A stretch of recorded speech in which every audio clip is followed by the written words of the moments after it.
Lho nggih malah niki pokoknya niki kampanye syukur lah. Pokoknya karena tadi coba yang biasa donga-donga itu dikurangi lah. Syukurnya dulu yang lho sampean tak arani, doa yang mandi itu dimulai apa? Asana Allah.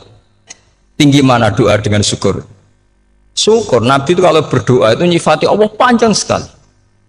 Alhamdulillah hamdan katsiran terus wa hamdan wa fi ni'amahu wa yukafi mazida ya rabbana lakal hamdu kama yanbaghi li jalali wajhika azim sultanik la nuhsi sana'an 'alaika anta kama athnayta 'ala nafsik antal muqaddim wa antal muakhir wus panjang. Sampean kan gak muqaddimah suwidi. Dungane sing wis gak dia 13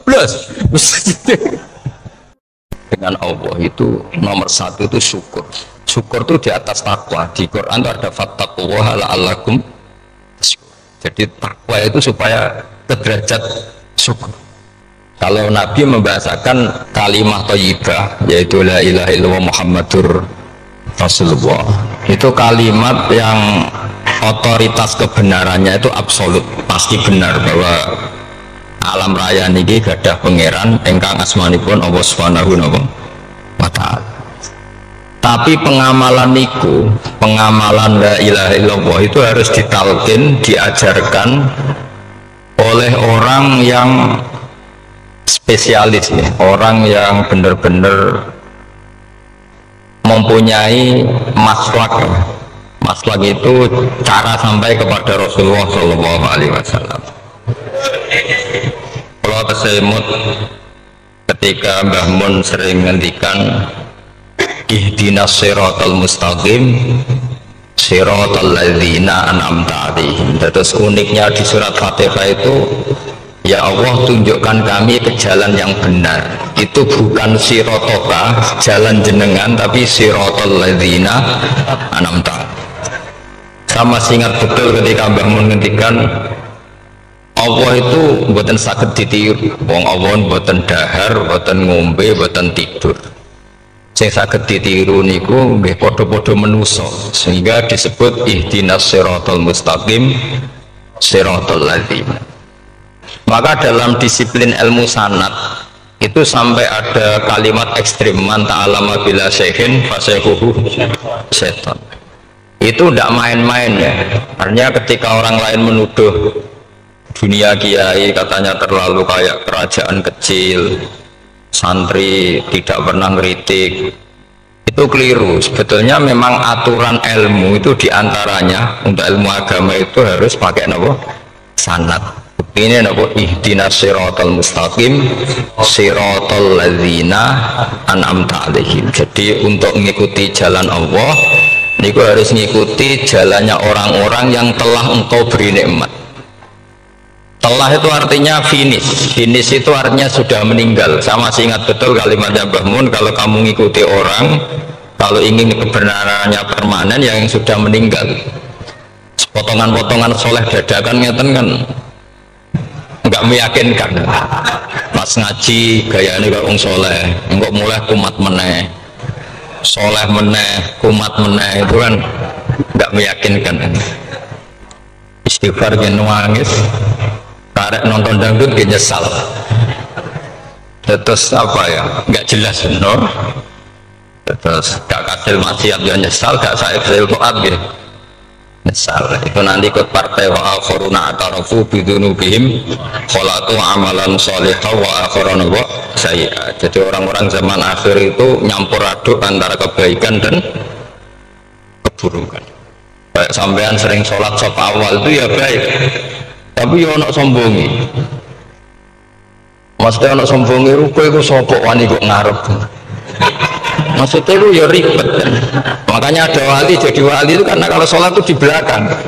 Alasannya aku izin be pangeran sawane kok ngarep. Jadi ilmu itu macam-macam. Bapak Rian sering dawuh nak ana wong istiqomah ngimami masjid itu ya apik. Tapi nak keseringan ya perkarane ambisi mau digenti. Jadi istiqomah itu nak keterusan itu ya jadi ambisi. Mulanya gak jelas yang imam wujud terus istiqomah apa mau artinya apa? Hidup ini gak jelas. Justru gak jelas itu bagus karena ketok menusane, no? Ketok menusane. Sehingga dalam ilmu fikih itu lucu. Kalau cerita wali-wali top Abdullah bin Umar niku semadzhab dengan Abdullah bin Abbas. Yang buatan senang urip tentang tanah haram. Ketika banyak ulama, banyak sahabat senang hidup di tanah haram, alasannya sholat di tanah haram itu seperti 1000 sholat. Tapi yang dipikir beliau bukan sholatnya, maksiat di tanah haram juga lipatannya sama. Maka rumahnya Abdullah bin Umar itu pasti berbatasan. Nak sholat di bojone tanah haram, nak tukaran metu. Jadi ono area tukaran itu dikondisikan steril, jadi masyhur itu. Jadi beliau nak lagi mesra di bojone wiridan teng tanah haram, nak tukaran metu sih. Baru tukaran secara meyakinkan karena sehingga kita di Indonesia sebenarnya punya sisi yang luar biasa karena kita tidak maksiat di tanah haram. Jadi bisa saja kita ini orang keren karena tidak pernah maksiat di tanah haram. Walaupun saya nggak tahu kaji atau umroh tambah keren karena nggak pernah maksiat di. Karena banyak juga orang yang nangis di masjid haram boleh ngenes. Kamu lagi sengelek bojoku tok. Rawong Turki wayu, Pakistan wayu. Bareng roh bojone welek wireng pesek. Terus nangis, ya Allah, sakmu lagi sengelek kok. Bojoku tok. Nah, berhubung wayah haji dikira itu religius, no? Akhirnya saya wedok gak terima. Sakmu lagi ganteng, gak bisa ngelek gue tok.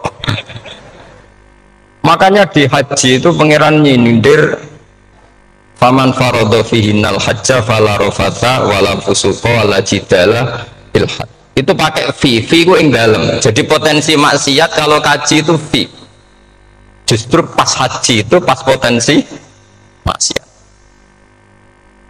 Wong tenggene matof niku nggon tawaf niku. Wis masyaallah wong ayu ki pirang-pirang, wong ganteng ki pirang-pirang. Terus mari geger, aku rebutan ngambung hajar macam-macam. Jadi kalau suwon istihad, dia apa istihad itu harus kita dengar. Jadi di antara mazhabnya ulama, termasuk Abdullah bin Abbas itu nempat di Taif. Taif itu dari Mekah 3 jam. Alasannya nggak ingin kalau terjadi apa-apa di tanah apa haram. Kita tahu Ibnu Abbas itu mengalami konflik politik dengan Abdullah bin Zubair. Itu ekstrim betul konflik berdua beliau. Akhirnya beliau milih gak di tanah haram, terus tukaran-tukaran lah nak yang tanah haram. Maksudnya geremeng, betul tukaran bacaan geremeng lah, geremeng sidik nak yang masjid haram. Artinya jangan kira orang di Indonesia terus ndak hebat, ya hebat, punya sisi nggak maksiat di tanah haram. Nah, misalnya sholat kok ngarep nang masjid haram, jebule sholatnya ya Allah sini uang. Terus kok ngarep paling afdol, jebule paling keliru coba. Mulai takbir yo keliru plus udzon. Haji Indonesia nu nak sofa walu niate rada elek. Sudah sih mau bismillah tau ora tau tak gue ngarep terus. Oh yang kesekian kali ditanya gitu. Jadi niate gue ngarep kepen ngetes sudah sih mau bismillah tau ora. Lu ngapain wape sholat atau wape seudzon. Bantah-bantah. Aku krungu dhewe tau kok ngarep kuncen ra maca. Sing kok gure ora maca tapi lonton ora caku kok ngarep ya kepen krungu nyatane ora. Jadi kok ngarep terus kedua niate iku balapan ngambung Hajar Aswad. Jadi salate kok ngarep. Sekali salam langsung melayu ngambung Hajar Aswad. Iku niat tapi niat elek ra roh, tapi ndak semua yang di sofa walu niate baik. Tapi niat tidak baik itu kadang baik. Itu saking apiane pangeran. Kalau kenangan cerita dari Mbah Mun yang paling saya kenang itu gini. Dulu ono santri nakal. Ya jadi ora dulu tok saya gitu ya akeh. Tapi sawangannya cerita kan kudu dulu karena sejarah itu syaratnya harus diomongkan dulu. Jadi aku rada kecewa sejarah itu dulu ono santri nakal. Saya itu luwe akeh. Ini kepengen nginceng ningin, mergo ning wayu. Itu bisa jarang neng sepeda motor ngalor ngidul neng pasar Bangilan jarang. Jadi nak kepengen roh itu kudu jadi bakul banyu. Terus bakul banyu karena satu-satunya cara roh wong ayu kudu jadi bakul banyu. Jauh ini ngisine ning jero jeding. Kadang ya roninge rajil bapan macam-macam. Kiai ini wali tenan, bukan wali debutan, bukan wali senior, namun wali betul. Nah, sama saya jadi wali kan serono kuota wali, segelem ragelem jumlahnya supaya tetap ada terus diangkat nanti mawon wali. Itu bertahun-tahun mas.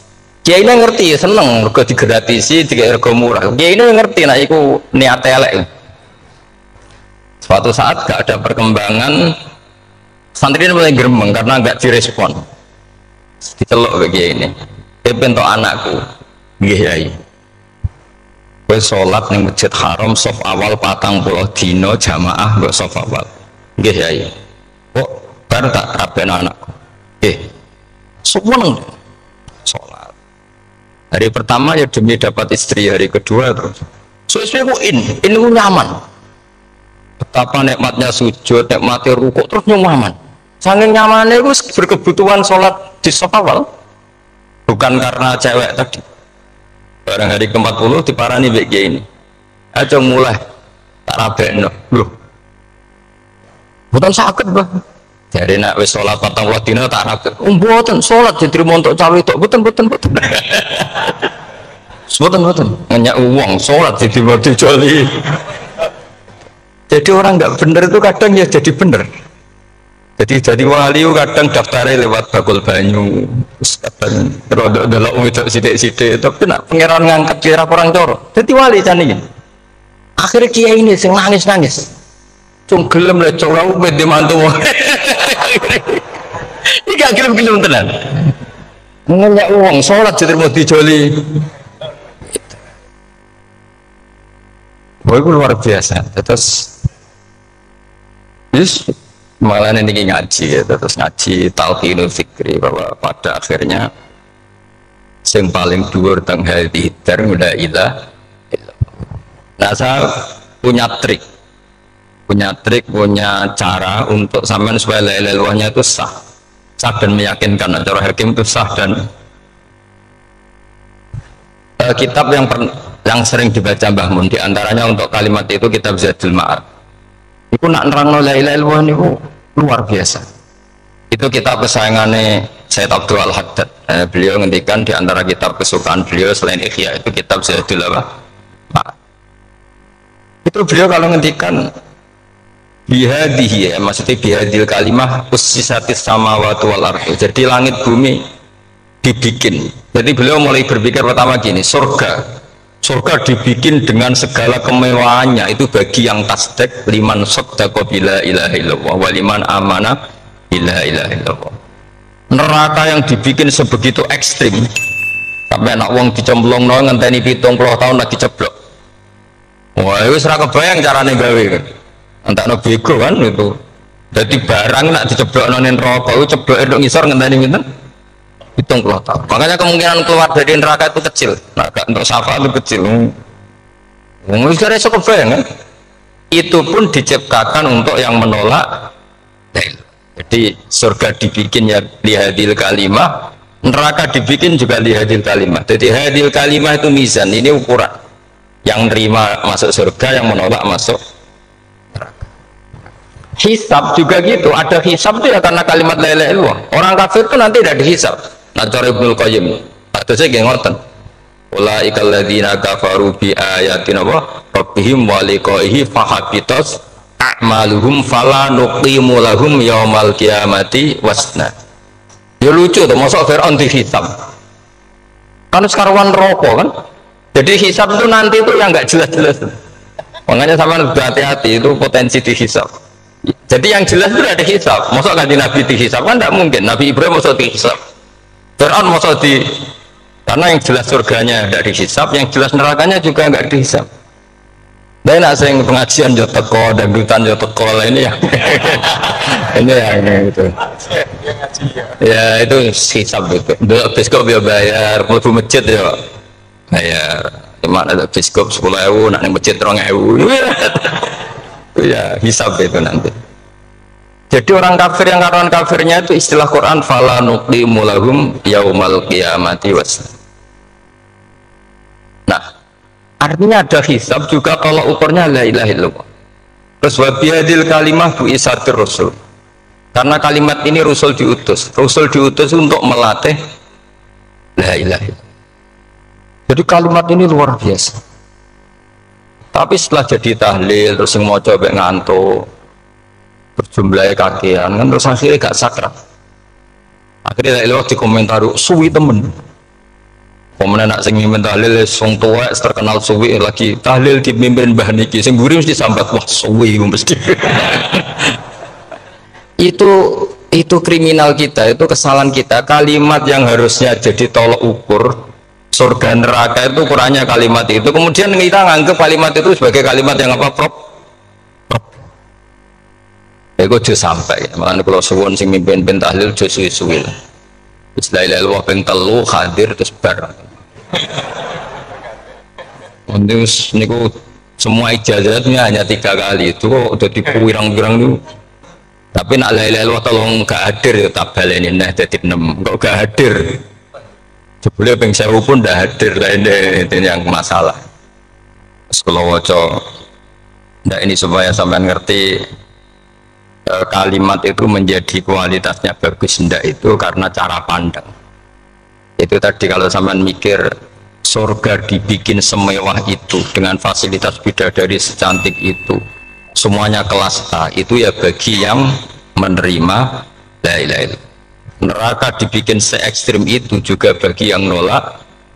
Jadi ini kalimat pembeda, makanya kalimat tuh hakin alaiha nahya wa alaiha namu wabiha atau alaiha. Ijazah gini usumnya usum wabiha atau alaiha, trennya ini gini wa alaiha atau wabiha.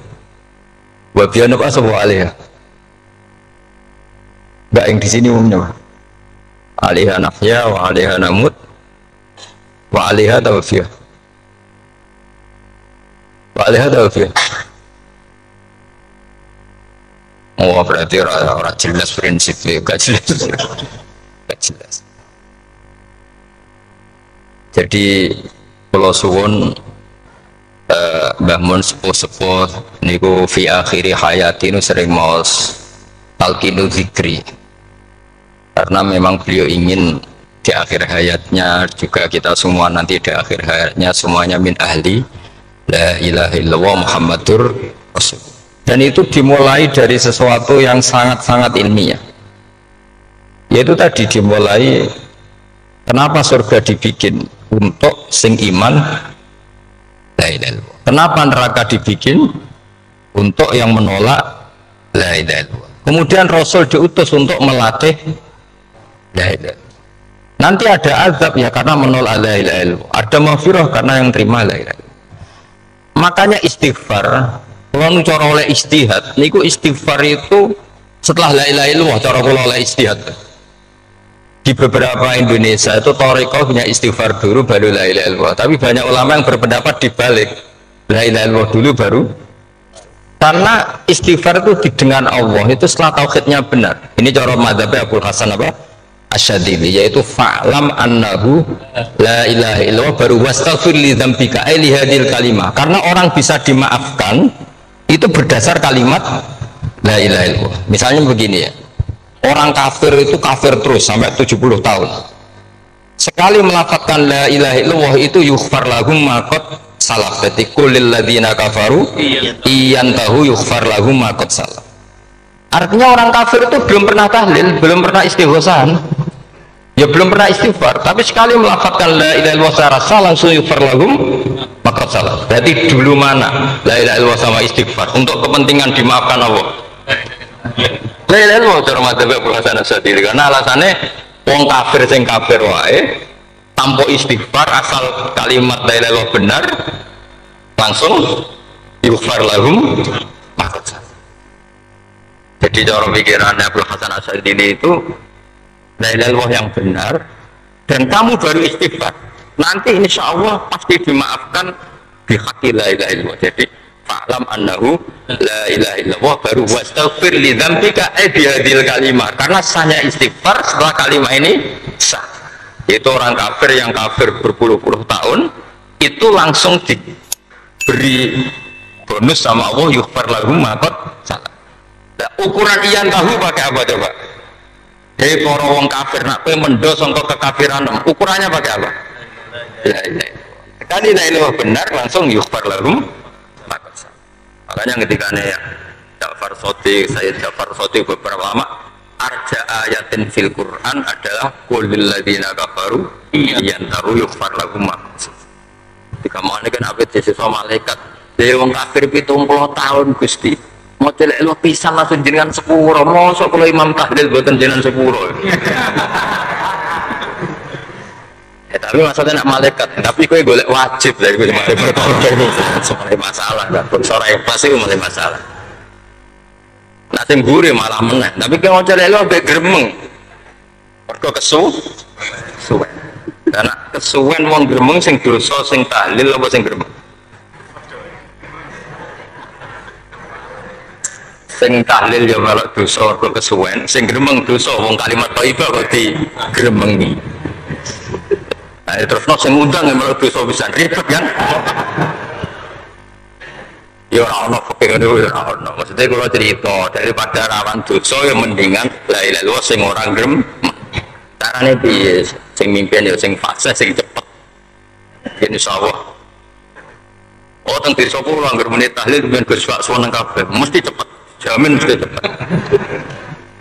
Kalau ya sering ngomong, aku cepet lah luwih mati sing suwi. Mergo suwi mari dosa gremeng yo perkara.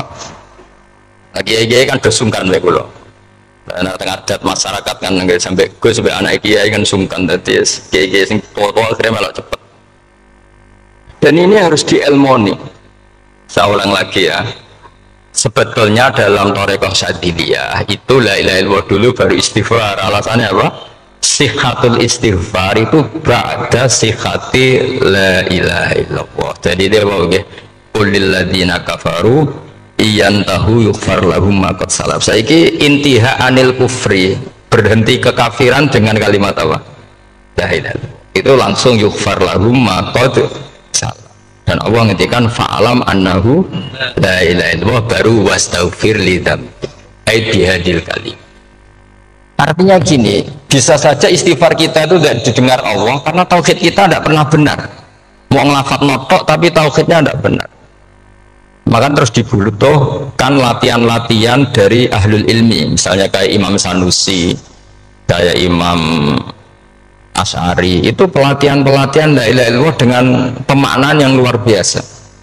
Misalnya begini, ambil saja la ilaha illallah itu dengan makna seperti ini. Tidak ada sesuatu yang maujud kecuali disebabkan oleh yang super maujud.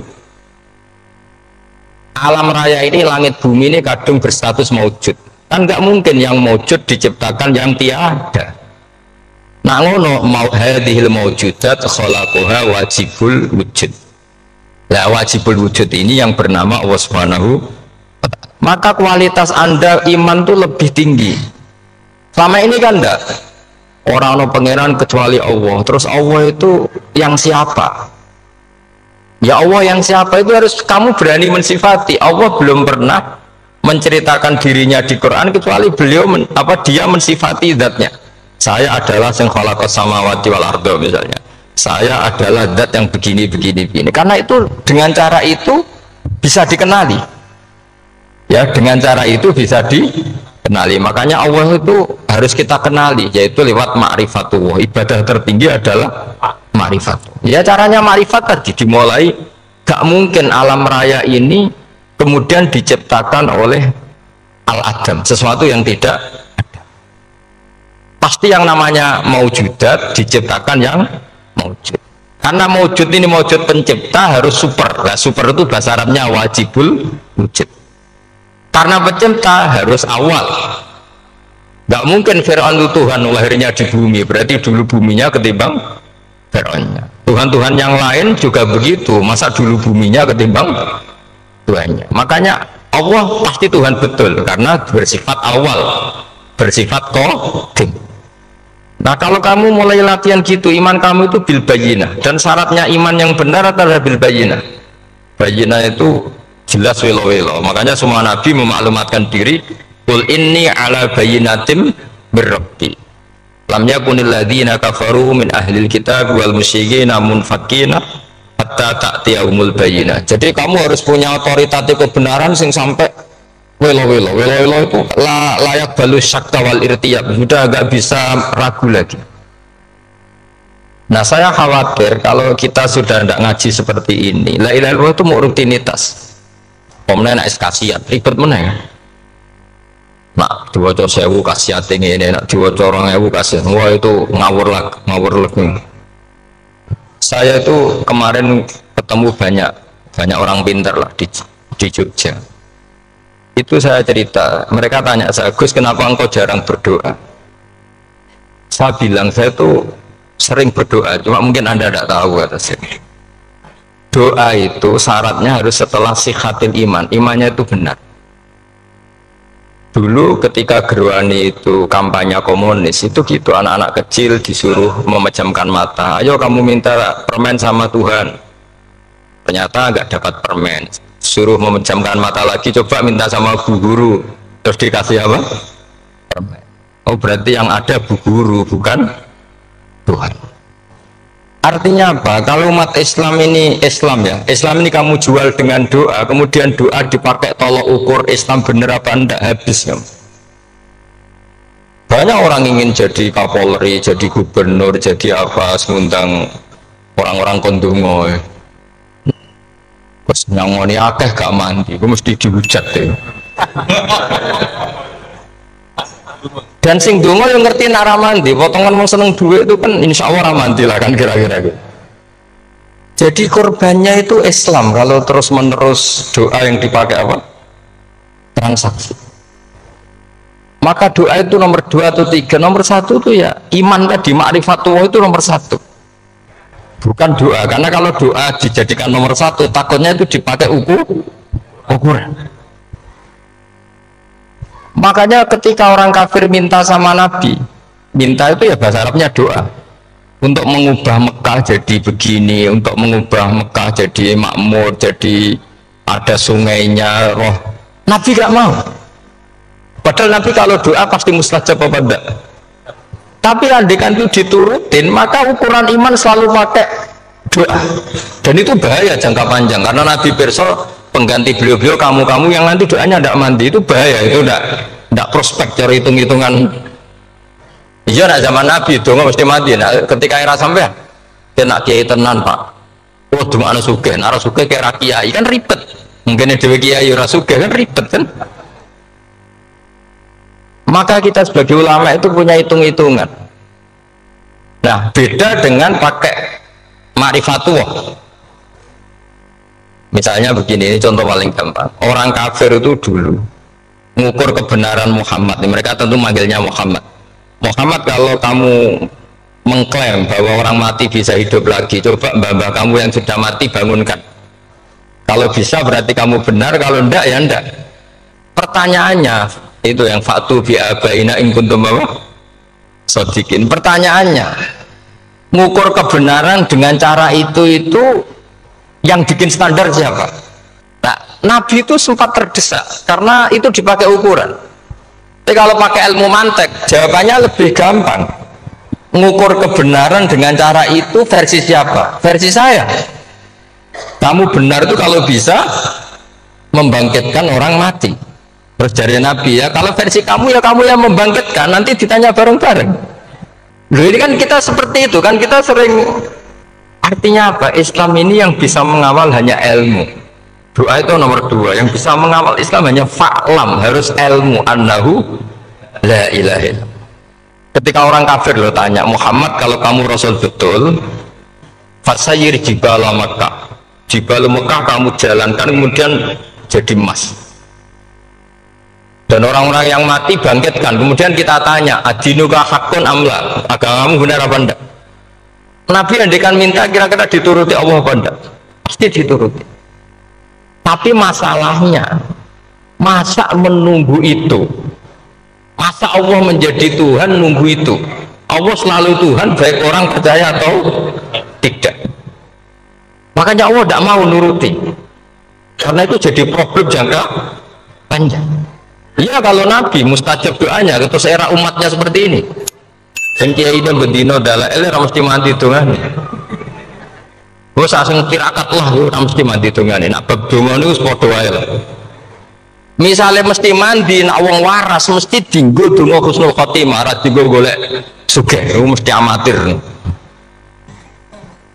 Nah masalahnya nek dienggo husnul khotimah bagi mereka yang kedonyan ya gak ngefek, dianggap tidak prospek.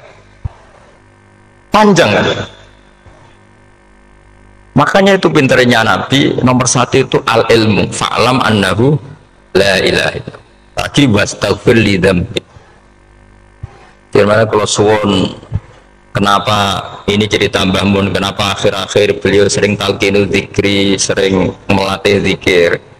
Itu sirinya diantaranya bahwa kalimat ini harus menjadi kalimat super. Kalimat sing alaiha nahya wa alaiha namut wa alaiha nub'ats atau wabiha nub'ats insyaallah ta'ala minal. Yaitu tadi kita sebagai kiai itu ikut menjaga ini, jangan sampai kalimat ini membosankan. Tahlile suwi barbar itu ono sing nyol la ilaha illallah Muhammadur Rasulullah lane kurang panjang wakaf Taurat terus panjang, bahwa agama ini dimulai hatta ta'tiyahumul bayyinah. Jadi sesuatunya harus benar-benar sampai jelas. Orientasi para ulama dulu itu cara menerangkan la ilaha illallah itu sampai difahami an bayyinatin. Makanya semua nabi memaklumatkan diri kul inni ala bayyinatin mir rabbi, sampai di situ.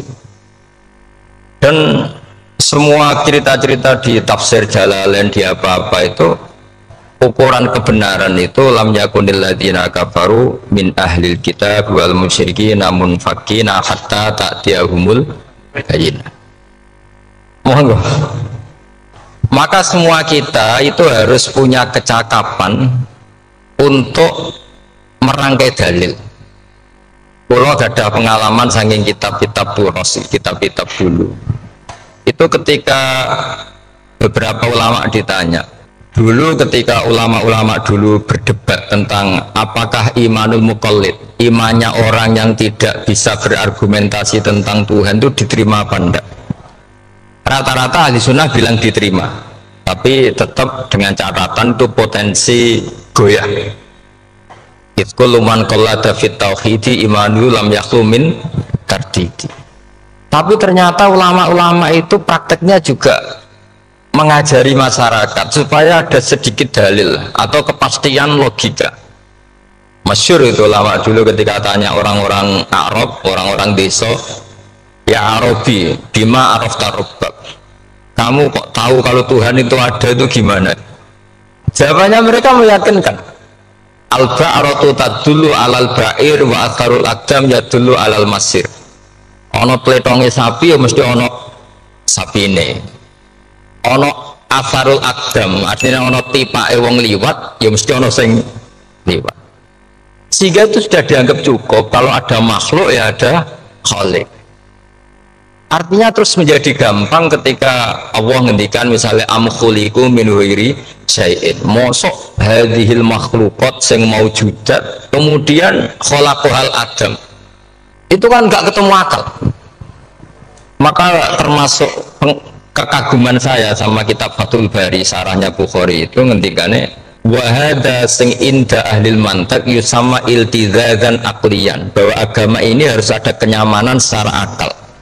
Kalau Nabi membahasakan wajadar halawatal iman, iman yang manis itu misalnya kita profesor, kita ilmuwan, kita seorang yang top, yang paling cerdas di dunia, kemudian kamu secara agama didogma oleh pimpinan agama kamu, kebetulan pimpinan agama kamu misalnya komunis, terus diberi ajaran misalnya hadhil maujudat khalaqahal adam, yang maujud ini diciptakan ketiadaan. Kan mungkin profesor lah mesti stres. Iya, wong Adam kok ciri utama ketiadaan ya layu asiru saya tidak ngefek. Bandingkan dengan misalnya kita goblok lah, petani lah, wong paling goblok lah misal diajari bumi ki ono mbah wonten, terus sing gawe bumi ono ya ono, wong barangnya ono kok sing gawe ra ono. Lebih gampang, itu cara Fathul Bari Hadatin itu mudah sekali, sahlah qoriba. Kalau dalam baca Said Abdul Al-Haddad itu hadil kalimah sahlah qoriba. Sahlah qoriba itu enak difahami karena ya sudahlah, kalau hadil maujudat ya khalaqal maujud. Berhubung maujud ini maujud khaliq ya wajibul wujud, kira-kira maujud super lah atau kosa prima atau apa. Jadi segampang itu lama menerangkan tauhid. Nah khawatir saya kalau penjelasan seperti ini sudah hilang, terus mau wong takok kasihate nak maca sakmene paket ngene, nak sakmene paket ngene. Lah anak ramadi terus mental. Judul ilmu yo ngobos. Nah ini kan jadi tersangka. Makanya saya tadi bilang, saya berkali-kali saya belajar tauhid, belajar ilmu mantek. Itu kepentingan saya hanya satu, supaya orang familiar dengan logika la ilaha illallah. Yaitu tadi mulai yang pelatihan kelas ringan, yaitu tadi al-ba'aratu tadullu alal ta'ir wa asarul aqdam yadullu alal masir, sampai pelatihan yang agak berat, tapi sebenarnya tidak berat-berat banget. Karena tadi am khuliqu min ghairi syai'in, masa kalian semua yang sebegini hebat maujudat kemudian kamu disebabkan oleh sesuatu yang tiada. Iku mbok sampean profesor lah iku saya iso logika, wong barang ra ono kok nyebabno agam ya dulu alal mas. Jadi ono teledong ya mesti ono sapine, ono kipak kacaane tak kaki ya berarti ono sing barli. Artinya hadil alam ini adarun min asari kudratul. Kula suwun kula wau maca sanad talqinu dzikri dari Mbah Mun, dan saya berharap kita ini saling menopang. Makanya saya Gus Zofur itu sering belajar mantek sampai belajar usul fikih, karena nggak bisa kita tanpa ditopang ilmu-ilmu seperti itu, nggak bisa, karena banyak khurafat, banyak syubhat.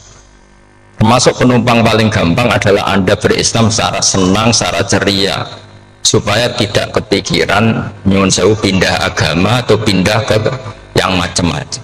Makanya di antara rumusnya Islam itu raditu billahi robba. Raditu itu puas, sampai cari di kamus, ridho itu puas, marem. Oh coba mau di pangeran Allah pahpoh. Makanya kalau berharap jangan sering berdoa, nanti gampang kecewa, karena potensi tidak mandinya lebih tinggi gitu loh. Jadi pokoknya seneng pangeran itu sopo sing gawe langit bumi, sing ngekek oksigen ora bayar, sing aku elek lah ya payu rabi, nyifati pangeran sing wis terjadi. Ora usah bayangno, wah aku jaluk jadi bupati ora jaluk suka ribet. Lho kok kecelok wong alim mboten ate nyifat donga teman-teman. Sing wis kliwat ya. Ngaku yo naruhan nyatane payu rabi. Umume wong di mobil gue di mobil. Umumnya wong bingung ya sedang melok bingung, sudah sebetulnya. Lho kok sampean kok ora top kowe coba. Wong melarat sekolah ya ora tamat, ya tetep oleh menghirup napa oksigen. Presiden seneng jadi presiden, gue ngopi untuk utangan ya wis semenang. Semula ora diusir bojo ya wis semenang. Sebenarnya seneng itu gampang. Boleh nyifati pangeran itu wis gampang-gampang lah, kayak di Quran itu nyifati Allah itu soal alhamdulillah alladzi atamani wa saqoni, aku melarat lah nyatane kelar mangan. Ya sudah yang gampang-gampang. Lah sampean ndak kakian donga pun sugih. Kalau bolak-balik cerita, kalau nanti dilani wong elek, rayu elek sowan kulo. Kulo kenangan terbaik saya jadi kayak gini. Gus kulo dongakno dadi sugih. Tenane, Mbak. Nggih, tak critakno. Nak bojomu iku sugih. Yang pertama ditoto apa? Omah Gus ya, omah ditoto. Sesuai mobil ditoto Alfa. Terakhir sing dievaluasi sampeyan. Omah wis apik, mobil wis apik, sing elek apa? Bojomu mesti sampean kena evaluasi. Iku mesti ya, akhirnya serajito. Jadi kalau itu nanti bully yang terbaik lah, kenangan saya terbaik jadi kiai ini gini akhirnya iya Gus, tidak mungkin omah suapi, mobilnya suapi. Coba yang kamu evaluasi apa mulai artinya sudah ada usaha kepengen itu dikurangi lah. Hubungan kita dengan Allah itu mensifati itu, insya Allah pasti lebih indah.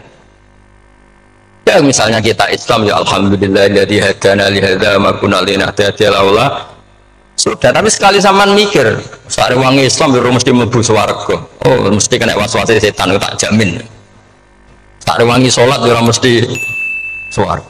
Tapi nak sampean alhamdulillahilladzi ja'alana minas sajidin wa syakirin aman. Maka alhamdulillah itu kalimat paling keren. Makanya da'wahum fiha subhanaka Allahumma wa tahiyyatuhum fiha salam wa akhiru da'wahum alhamdulillahi rabbil alamin. Jadi pokoknya mau tenang.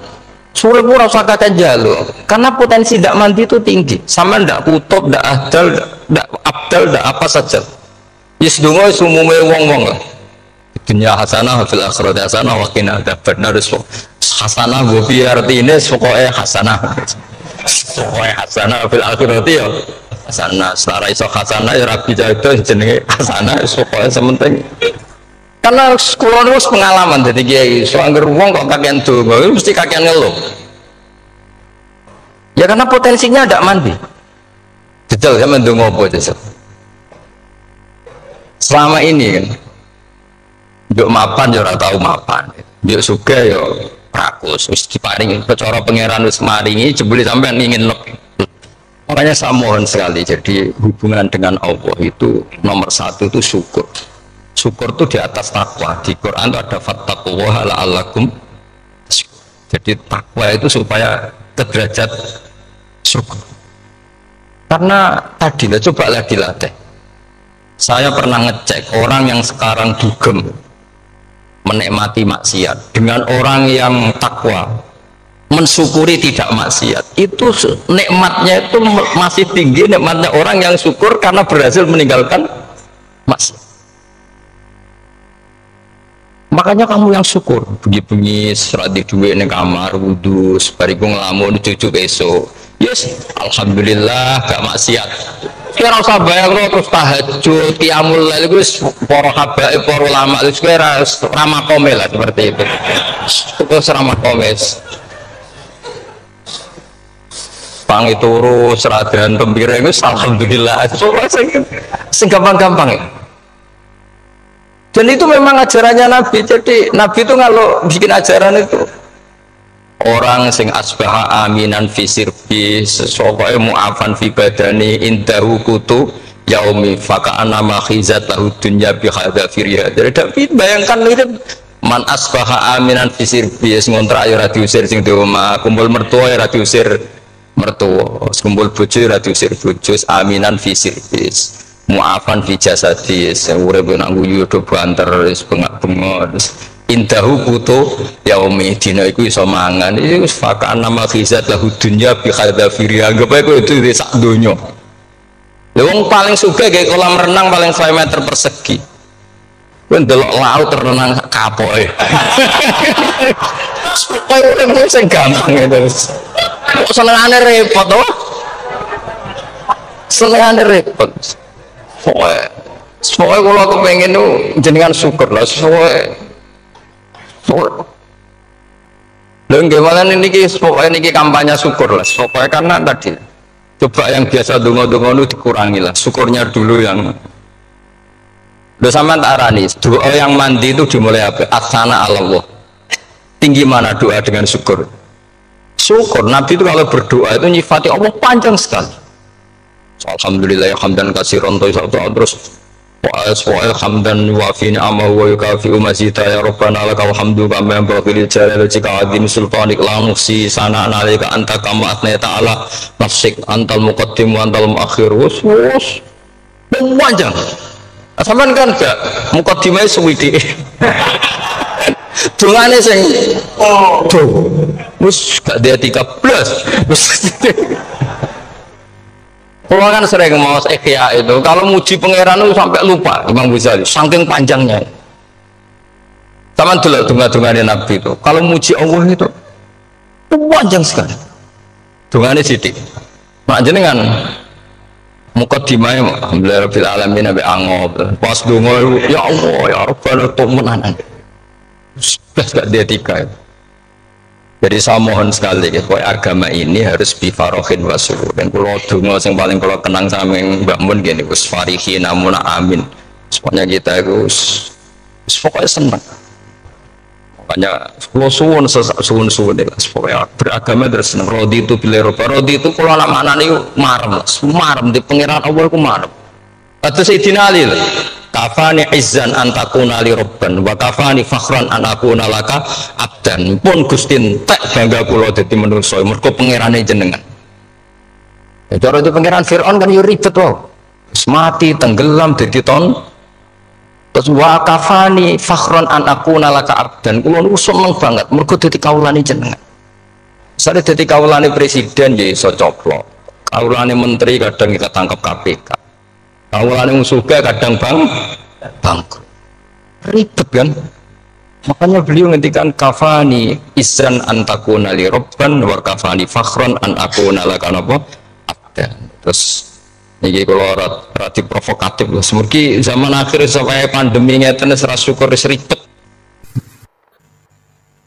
Setelah saya jadi kiai dan penelitian, saya itu berkali-kali didatangi dokter, tentara, juga polisi. Mereka sering bilang gini, Gus saya ini dokter negeri, saya ke NTT, ke Papua, karena saya muslim, berkebutuhan Islam, maka dibikinkan musola, dibikinkan masjid. Kalau kiai tidak bisa, bikin sendiri urunan mau narik siapa, gitu.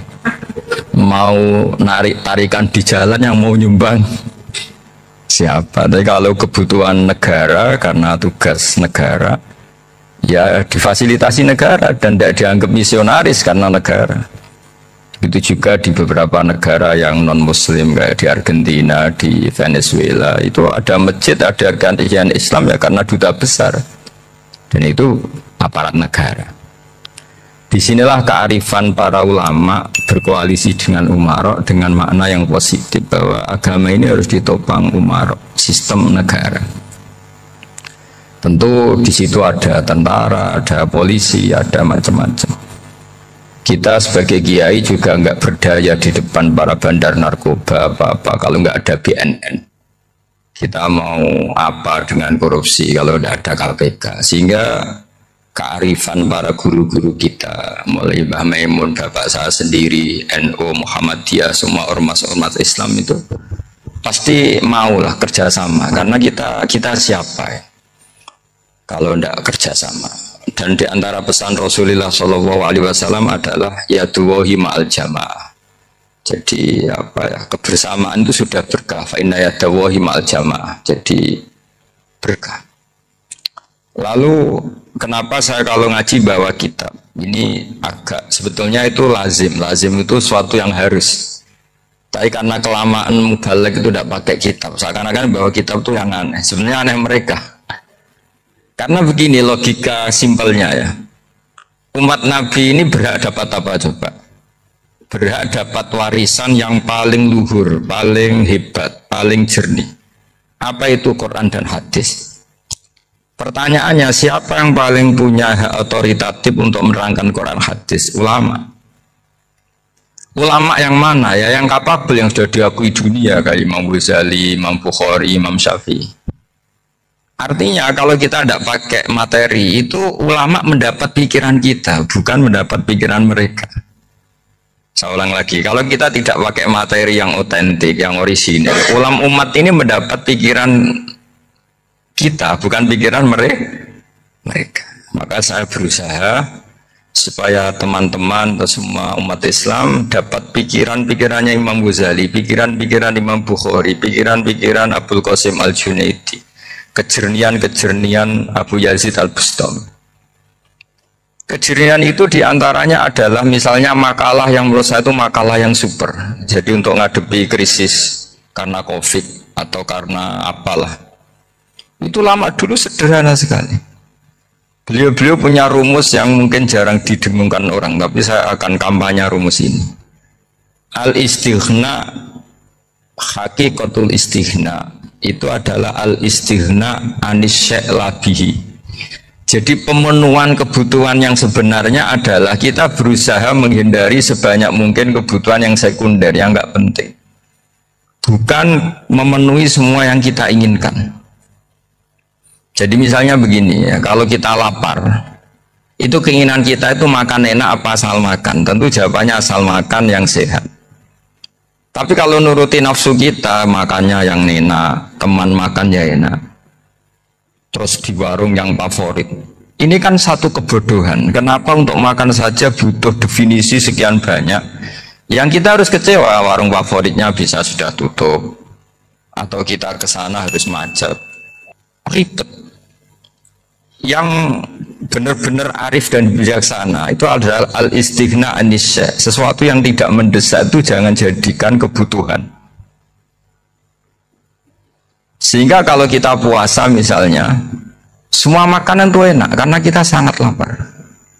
Sehingga Abul Qasim Al-Junaidi ketika ditanya, ma'idamu to'am, lauk makanan itu apa? Jawabannya lucu, alju, lapar. Kalau kamu lapar ya semuanya enak. Ini sudah mulai hilang. Kita bilang makan enak itu ya sate, ya gulai, ya pizza yang kita senang. Akhirnya apa? Untuk nikmati nikmatnya Allah itu kita jadi ribet. Apalagi yang orang-orang fasik harus ditemani perempuan yang tidak halal misalnya, atau harus ada ajudan, ribet. Nah pertanyaannya, orang yang ribet sama yang nggak ribet itu pinter mana? Pinter yang nggak ribet. Nah ini kearifan-kearifan yang mulai hilang. Lalu siapa yang bisa mewarisi itu? Ya ulama. Jadi ulama itu cara berpikir sebenarnya simple. Makanya mereka sering kalau tahajud itu, di antara makalah Sayyidina Ali paling terkenal dan yang menjadikan beliau punya derajat yang luar biasa itu adalah kafani izzan antakuna li robban wa kafani fakhran an akuna laka abdan. Ya Allah, saya ini sudah begitu mulia, begitu terhormat dan sangat-sangat terhormat karena yang menjadi Tuhan itu Engkau.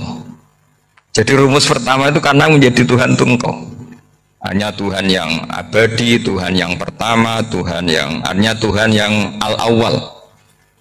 Coba ya Allah, kalau saya ini punya Tuhan Fir'aun, punya Tuhan mati jadi tontonan lagi, itu kerennya di mana coba? Andaikan kita punya Tuhan Fir'aun, atau punya Tuhan yang asal usulnya manusia, apapun hebatnya manusia itu, kita punya Tuhan manusia itu.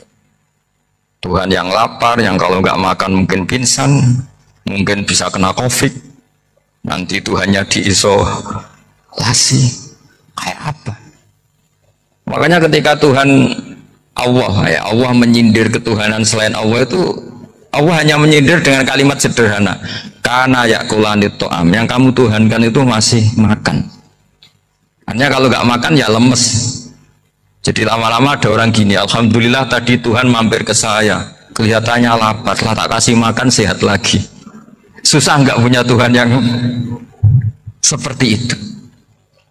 Beda dengan Tuhan kita, Tuhan yang nggak butuh makan, nggak butuh minum, al-qayyum, zat yang berdiri sendiri tanpa butuh yang lain, al-awwal. Sebelum ada langit bumi sudah ada Tuhan kita yaitu Allah. Bandingkan dengan Tuhan-Tuhan yang dipertuhan yang lain, yang adanya setelah bumi, misalnya Fir'aun dan sebagainya. Sehingga Sayyidina Ali pertama jadi kebanggaan apa? Kafani izzan antakuna li robban. Saya ini keren betul karena punya Tuhan yaitu Engkau. Tuhan yang lahul asma'ul husna, Tuhan yang semuanya punya kebaikan, punya keabadian, punya keagungan. Terus wa kafani fakhron an akuna laka abdan, dan saya bangga sekali karena saya menjadi hambamu.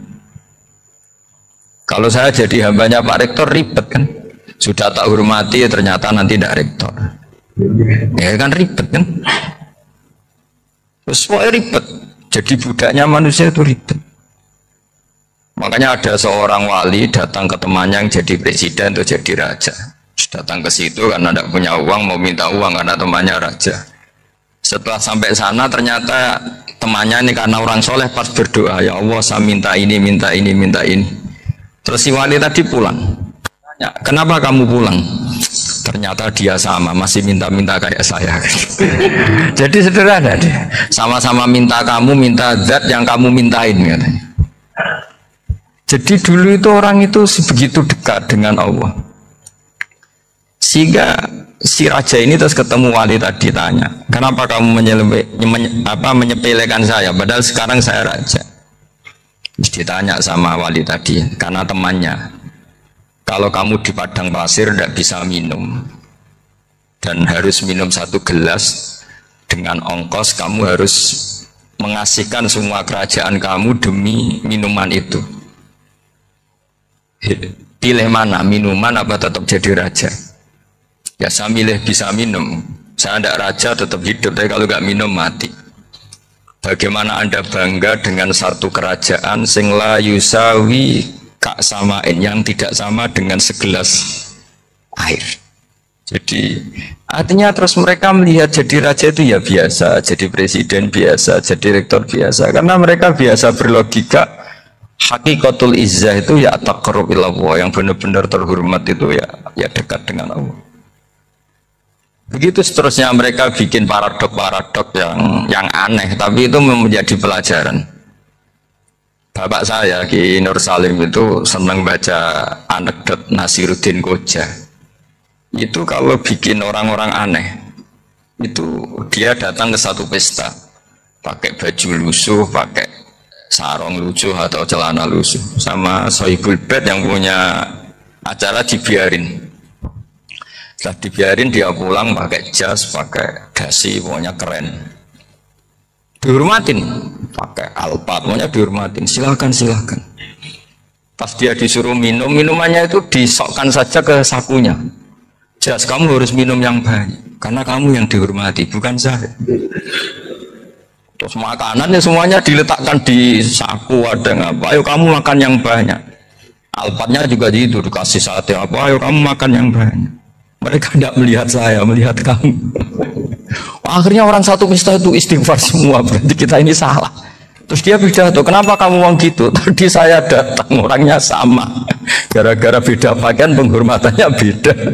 Berarti yang berhak dapat makanan ini jasa ya, bukan saya.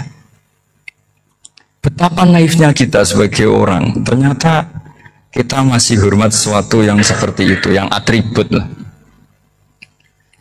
Jadi orang-orang sufi itu orang yang bisa menertawakan dunia. Akhirnya ya pertama dia dianggap orang gila, masa jas dikasih makan, dikasih minum. Tapi secara fikih dia benar, haram dia makan. Karena pas dia datang dibiarin, setelah pakai jas dikasih makan. Berarti hakikat yang dapat rezeki siapa? Jasnya apa orangnya? Jasnya apa orangnya? Jasnya. Jadi itu orang-orang sufi, kearifan orang-orang dulu itu bisa ngelola hal-hal yang keseharian menjadi luar biasa. Ada seorang wali melihat istrinya makan satu piring, anaknya makan satu piring. Ditanya, kalian kenyang? Wah, kenyang sekali. Melihat anaknya minum kopi satu cingkir, senang. Kalian senang-senang sekali. Wah, kalau senang dengan hal-hal yang murah bisa, ngapain harus senang dengan hal-hal yang mewah? Bodoh sekali saya. Sehingga terus mereka bisa qanaah. Qanaah itu ya hidup itu simple, sederhana. Jadi tentu saya tidak akan ngomong yang muluk-muluk, selain itu tidak bidang saya juga apa ya. Kita ini butuh obat di kondisi Covid seperti ini, butuh kesederhanaan, butuh apa ya, istighna tadi. Kita harus istighna billah an ghairillah. Jadi sudah cukup bahwa Allah ini segalanya. Sehingga tadi saya dengarin himnenya Unisula, yang paling saya kagum adalah dimulai dengan kalimat-kalimat thayyibah. Di antara tugas suci Nabi Ibrahim dan semua Nabi adalah wa ja'alaha kalimatam baqiyatan fi aqibih. Nabi Ibrahim itu Nabi yang diberi gelar Allah. Dia adalah Nabi yang menjadikan kalimat tauhid itu kalimat yang abadi. Fi akibih, di anak turunnya, di semua generasinya, baik anak turun karena gen maupun karena pembinaan, karena pendidikan. Ini penting sekali saya utarakan karena apa? Satu kehidupan itu sebenarnya digerakkan oleh kata-kata, oleh moto kalau orang bahasa modern. Sehingga banyak ulama mengatakan al-ibarat qutun li'ailatil mustami'in, bahwa redaksi atau moto atau pegangan hidup itu penggerak kehidupan. Sehingga sebetulnya manusia itu digerakkan oleh kalimah-kalimah itu, oleh moto-moto itu, oleh prinsip-prinsip hidup itu. Misalnya orang Palestina itu tiap hari ke pasar gitu. Mereka ke laut gitu. Ditanya, kenapa tidak takut tembak Israel? Jawabannya lucu. Kena tembak ya mati, nggak makan ya mati. nggak kerja ya mati, ya sudah sama-sama mati ya mendingan aktivitas normal. Tapi saya tidak menyarankan itu untuk melawan COVID. Ini cerita saja kan. Kamu jangan provokator itu, karena ini wilayah sensitif. Jadi banyak orang yang poligami, kalau ditanya alasannya gitu, istri satu ya cerewet, dua ya cerewet, mendingan empat. Ya banyak ya gitu. Tapi ada yang kebalikan, istri satu cerewet saja hampir jantungan, apalagi empat, tinggal matinya kan gitu. Itu semua yang menggerakkan itu kalimat. Kalimat itu satu pegangan. Banyak orang loh yang nggak ingin jadi rektor tuh banyak loh Pak Bejo. Jangan kira semua dosen ingin jadi rektor. Melihat rektor sibuk rapat mempertahankan reputasi Unisula terus sering pegang kepala. Ngapain repot-repot? Jadi tukang sapu aja dapat gaji, ngopi, rokokan, selesai. Bodoh amat jadi rektor, mikir orang banyak. Banyak loh orang yang ingin jadi presiden tuh banyak. Karena ngopi nyaman, gak ada yang ganggu. Mau tidur sampai jam 9 siang juga gak ada yang ganggu. Sehingga mereka melihat pegawai negeri itu gak keren, orang kok diatur jam, disiplin. Itu memang cara Allah membagi rahmat. Mau kamu apakan coba? Cara syukurnya dia seperti itu. Bapak saya dulu tuh sering ngajarin saya, diajak jalan-jalan pagi-pagi. Melihat orang ngopi, makan duduk itu bapak seneng. Kok enak jadi wong awam. Ngene esuk-esuk nyemak bocah kesel kabeh kono enak ngopi rokokan. Bapak kadang iri sama wong awam itu iri. Sudah gitu berharap masuk surga kan enak sudah gitu. Tahu-tahu mati, tidak tahu ke surga apa ke neraka ya tidak tahu. Jadi nah, orang dulu itu orang yang bisa mensederhanakan dunia. Sehingga ya sudah cara bahagia. Makanya saya alhamdulillah saya ini kerja sama UII sama beberapa kampus. Memang amdan ya, amdan itu sengaja. Kampus itu ya punya sistem yang nggak bisa mewakili sistem kiai. Kiai juga punya sistem yang nggak terwakili oleh kampus, juga sebaliknya saling melengkapi. Saya sering ketemu rektor UI, rektor kampus-kampus Islam. Mereka cerita, Gus pendidikan pondok harusnya dimodernkan gini-gini. Saya bilang, kalau pondok modern kayak kampus itu nanti saya ketemu Allah tidak bisa jawab. Kenapa Gus? Saya beri contoh gini. Kalau misalnya perempuan perawan lah atau apa saja namanya perempuan mau tanya tentang menstruasi atau haid, kalau semuanya sistem kampus dia harus kuliah dulu, registrasi dulu, kuliah dulu, bayar dulu, dan dapat jawabannya nunggu mata kuliah pas itu. Bandingkan kalau sistem pondok, saya tuh sering ke pasar sama anak saya dicegat sama ibu-ibu, Gus, anak saya ngalami gini-gini, keluar darah terus menerus, nggak 6 hari tapi 1 bulan penuh. Itu hukumnya apa, Gus ya? Nanti saya mau sowan ke jenengan. Nggak ada usah sowan di sini aja. Ya sudah. Sebelum mengeluarkan darah yang rutin seperti itu biasanya haidnya berapa hari? 6 hari ya sudah ikut yang 6 hari, yang lainnya istikhadah. Ngoten tok Gus ya. Ya udah ya. Begitu terus di masalah udhiyah. Ya coba kalau semuanya pakai sistem kampus, daftar dulu, bayar dulu. Jadi ini nggak ada jawabannya, nunggu mata kuliah itu baru dapat jawaban. Itu biasa nggak sholat bertahun-tahun karena belum ada jawaban tentang itu. Nah, itu kalau misalnya orang mati, tahunya cara apa memulasara jenazah itu nunggu kuliah dulu, pas mata pelajaran itu dulu, baru menangani orang mati. Berarti orang mati itu tergeledak semua. Tapi kalau kiai kan enggak. Kesini orang mati terbakar, kalau dimandiin malah badannya copot-copot, itu gimana hukumnya? Ini ada orang mati Gus Kendat, ini disolati apa enggak? Ada orang mati apa itu oplosan ya, itu disolati enggak? So sering ditanya gitu. Gak usah registrasi Pak Rektor, gak usah registrasi, gak usah daftar, gak usah seminar. Makanya kalau orang kampus wani kiai itu yuk kualat tenan gitu, karena ini yang on time ya. Tapi pondok seperti saya ya ikrar seikrar-ikrarnya pentingnya kampus karena melatih efisiensi waktu, disiplin, tata kelola manajemen, sehingga kita ya hormat.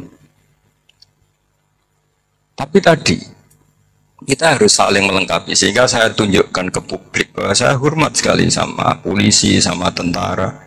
Coba kita bisa apa ngadepi bandar narkoba kalau tidak polisi? Bisa apa coba menjaga NKRI kalau nggak tentara? Begitu juga, ya sudahlah kita memang fa'inayadawahi ma'al jamaah, kita berkah itu kalau bersama-sama, tidak bisa kita sendiri. Nah lalu orang kayak saya itu ya beberapa kali sebetulnya saya itu ditawanin jadi dokter honoris causa apa. Kekhawatiran saya satu aja, takut pas nggak punya uang. Itu dokter gak di duit kan gak pantas gitu. Jadi repot gitu, daripada beban lah sudah lah nggak usah dokter. Jadi kalau nggak punya uang ya pantas, terus kalau ngebis ya pantas. Suatu saat kalau mati nggak ada yang hadir ya pantas, nggak dokter gitu. Kalau sudah dokter kok masuk neraka, dokter kok masuk neraka, kayaknya apalagi rektor kampus Islam kok masuk neraka itu kan kok kayak nggak pas itu. Misalnya rektor Unisiola ditanya muka nakir, nggak bisa kan kayak gimana itu. Makanya harus sering ngaji saya supaya nggak malu di depan mungkar nakir. Masa rektor ditanya mungkar nakir nggak bisa. Harus berani bentak, ini saya rektor loh Pak Mungkar Nakir. Masa kalau wali-wali dulu berani. Masyhur di cerita wali-wali ditanya marabbuka manabuka, saya ini guru tauhid. Kok kamu tanya marabbuka manabuka yang ngotok? Kamu tidak pernah ngaji enak aja tanya. Jadi wali-wali itu ya rileks ngadepi mengkata. Saya yakin rileks wali di Bang Pak Rektor, saya yakin itu. Karena wali itu lebih dekat Allah. Sehingga orang dulu itu saya ulang lagi ya, ada satu kearifan namanya hidup itu apa? Hidup itu adalah cari sebanyak mungkin supaya hidup itu tidak tergantung pada banyak hal. Sehingga misalnya cara berpikir orang-orang modern itu sebenarnya banyak orang-orang ilmuwannya nggak ngagumi Amerika. Bukan karena angkuh ndak. Untuk mempertahankan kebesaran negara sebesar itu, kebutuhan listriknya besar, kebutuhan tentaranya besar, kebutuhan apa? Sementara negara kayak Venezuela atau Swiss, kebutuhannya ada banyak. Pertanyaannya, yang tergantung dengan banyak hal, sama yang tidak tergantung banyak hal, itu pinter mana?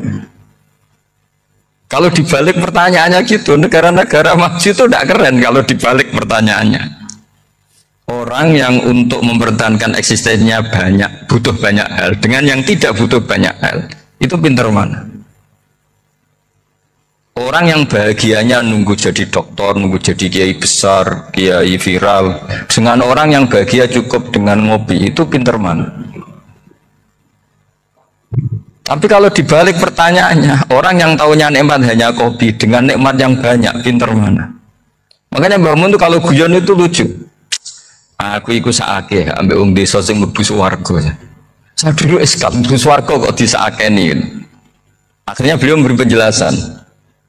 Wong desa iku roe pakanan enak, iku mau kopi mbek uduk. Lah swarga iku mau nuruti sing dikarepno. Akhirnya semua mangan wis ngopi, nguduk, ngopi ora roh pakanan liyane ku ora roh. Nasi mandi ya ora roh, pizza ya ora roh apa-apa. Terus saya bilang, wah lah niku nak nganti selera tentang wanita cantik, itu juga sederhana. Rodok pesek ya wis cantik, rodok ireng ya wis. Apa bidadarinya seperti itu? Karena saking nggak pengalamannya. Jadi surga itu kan nuruti apa yang diinginkan. Kira-kira keinginan orang kampung kalau di surga itu apa coba? Makanan apa coba? Ya, nah, nggak senangnya ketemel gemblong gitu. Artinya malaikat lebih suka nangani surganya orang-orang kampung di Bang Pak Rektor. Ini sudah ribet ini. Makanan apa saja sudah dicoba ya. Terus kalau di mall tahu orang macam-macam, seleranya macam-macam pasti. Enak mana kalau sampai jadi malaikat pelayan surga? Suka melayani orang kampung apa yang orang kota?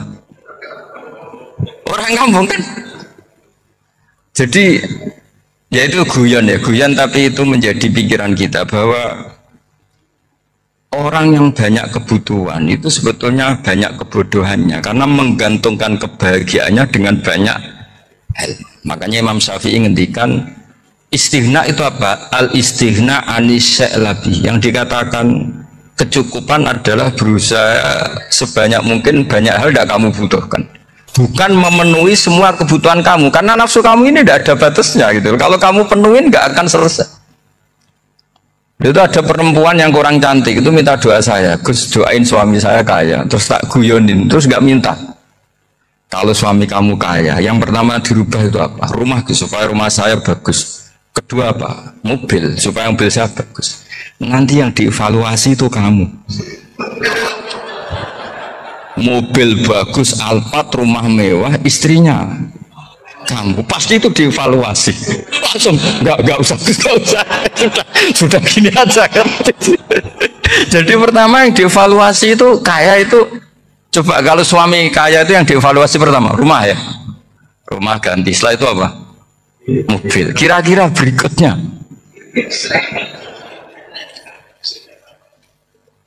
akhirnya harus bagus, nggak jadi.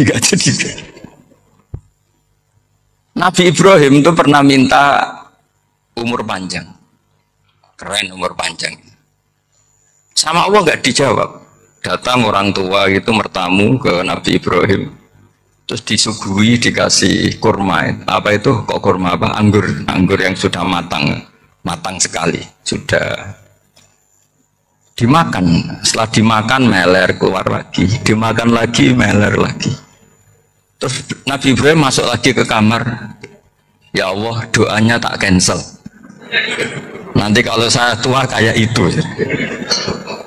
Jadi Allah itu nggak jawab langsung tapi ngirimkan itu. Akhirnya ya Allah nggak jadi.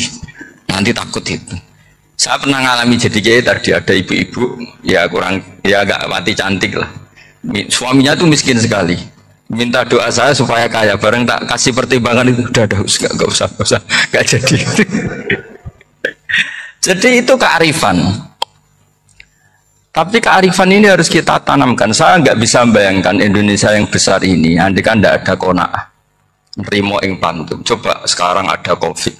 Andai kan Indonesia tuh kayak Perancis. Saya beberapa kali punya tamu orang yang hidup lama di Perancis, bahkan dapat istri orang Perancis. Itu dulu gak begitu mencintai Indonesia. Tapi setelah di Perancis 2 tahun, wah Indonesia hebat. Di Perancis itu kata dia kalau cerita, semua kebutuhan masyarakat itu dibebankan ke negara. Apa saja minta negara, apa saja nyoal negara. Sementara Indonesia, coba kalau Indonesia mengalami seperti ini kok tidak ada konaan rimo ing pantum, bisa kios Indonesia. Orang miskin nyalahkan negara, kelaparan nyalahkan negara, apa saja. Tapi barokahnya dididik kiai jogeman nyalahno wong liya. Urip pun romo ing pandum, diame. Sampai gak ngerti kalau Covid. Banyak tuh orang-orang kampung itu, orang lugu-lugu itu. Mbah niki saking Covid, salam ning Covid, muga-muga umure panjang. Dikira Covid itu nama orang yang ahli sosial itu. Mbah niki dana saking Covid. Matur nuwun sampai no salamku, muga-muga umur panjang. Bingung kan yang nganterin ini. Ini gimana yang mau menjelaskan? Memang nggak paham. Ribet kan. Tapi saya pastikan bahwa dengan keadaan seperti ini kita bahagia, kita stabil, itu jelas barokahnya kalimat tadi, moto tadi atau pegangan hidup tadi. Makanya disebut al-ibarat qutun li'ailatil mustami'in, bahwa redaksi atau kata-kata atau pegangan atau filosofi hidup apalah namanya itu adalah penyemangat. Karena kata-kata ini memang luar biasa. Ketika sahabat perang demi kebenaran, zaman itu ya pasti benar karena yang dibela Nabi. Dulu itu kan enak zaman Nabi, yang dibela mesti benarnya, musuhnya mesti salahnya. Jika dulu itu memang harus tegas. Kalau sekarang mau tegas gimana? Yang kamu bela tidak mesti benar, musuhnya tidak mesti salah. Ribet kan kalau misalnya saya tukaran sama Pak Rektor, kamu mau bela mana kan bingung. Saya tidak mesti benar, wong saya ada Nabi. Pak Rektor apalagi nggak mesti benar lagi kan? Ribet kan? Jadi kalau kita mau perang sekarang itu mau pede gimana? Enggak Makanya banyak ulama sekarang tuh mau tegas tuh gak berani karena ya banyak hal yang abu-abu lah wilayahnya, misalnya pilihan presiden atau pilihan bupati, pilihan menteri. Kamu mati-matian bela itu, yang kamu bela tidak mesti benar, musuh kamu tidak mesti salah. Misalnya pilihan bupati, wah ini kabupaten ini baik kalau bupatinya ini, yang satu bilang ini, terus tim suksesnya kamu tanya, kamu yakin? Ya ada juga. Nah kenapa semangat? Kan saya botohnya, paling alasannya ya itu aja, bukan yang lain. Beda dengan zaman Nabi, nabinya mesti benar, Abu Jahalnya mesti salah. Kan enak, aturan mainnya jelas. Singkat cerita, dalam orang itu banyak sahabat yang alami luka, ngalami apa gitu. Kemudian curhat ke Nabi, ya Nabi gara-gara derekkan jenengan, ngikuti jenengan, saya harus ngalami seperti ini, seperti ini. Ngiranya orang itu diapresiasi sama Allah keluarnya. Ternyata sama Allah gak diapresiasi. Malah diturunkan ayat intakunu ta'lamuna fa innahum ya'lamuna kama ta'lamun wa tarjuna minallah ma'ala yarjun. Kalau kamu sakit karena perang, orang-orang kafir itu ya sakit, itu saja berani padahal demi kekafiran. Wa tarjuna minallah ma'ala yarjun, padahal kamu punya nilai lebih, itu berharap kepada Allah yang mereka tidak punya. Saya jadi kiai itu ya kadang mangkel, karena yang benci ya benci, yang seneng itu ngel-ngel loh kayak Pak Bejo. Jadi semuanya ribet. Nah iya, yang benci ya ganggu, yang seneng ya ganggu, tambah nemen. Seribet. Tapi kalau sudah ingat bandar narkoba, mereka berhadapan dengan polisi, kadang ditembak karena kesalahannya terlalu fatal. Antara persaingan mereka juga bisa tembak-tembakan karena merebut pasar narkoba. Itu saja mereka berani. Kok kita yang jadi kiai kadang dicium tangannya, dihormati, gak berani, hanya takut apa ya, musibah-musibah kecil atau problem-problem kecil. Nah iya, kalau kita bandingannya gitu. Kalau kamu mau tahajud kedinginan, itu masih nanti dihisab Allah itu gitu. Maling ayam itu keluar malam-malam hanya dapat ayam, itu gak takut dingin, ya gak takut digebuki masa. Kamu mau tahajud saja takut dingin. Makanya nanti hisabnya orang soleh itu nanti dijajarkan orang dolim, terus diperbandingkan. Wah itu habis kamu kalau itu. Jadi misalnya Unisola mau rapat, tapi ini malam, kalau malam dingin nanti sama masuk angin. Wah anak-anak pang di perapatan aja berani kamu. Kalau sudah perbandingannya gitu tuh ribet kita nanti. Makanya itu kalimat itu moto atau filosofi hidup. Sehingga diulang lagi nasihat itu. Iyam saskum korhun faqad masal qoma korhum misluh.